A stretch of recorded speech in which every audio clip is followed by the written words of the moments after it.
8वें वेतन आयोग के गठन की घोषणा के बाद से लगभग 7 महीने बीत चुके हैं, लेकिन अभी तक सरकार की ओर से इसके क्रियान्वयन को लेकर कोई भी कदम नहीं उठाया गया है।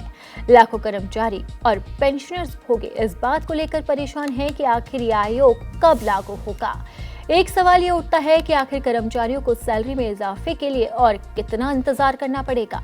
वहीं साल 2016 को जब 7वां वेतन आयोग आया था और रातों रात केंद्रीय कर्मचारियों की सैलरी में एक जादुई उछाला गया था।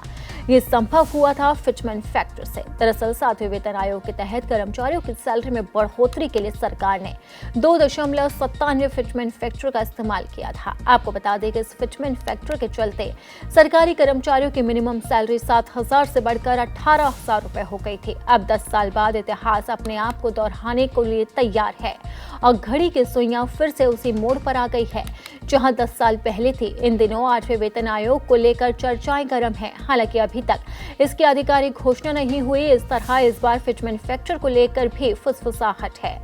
माना जा रहा है कि इस बार सरकार कर्मचारियों की सैलरी में बढ़ोतरी के लिए 1.92 फिटमेंट फैक्टर यूज कर सकती है।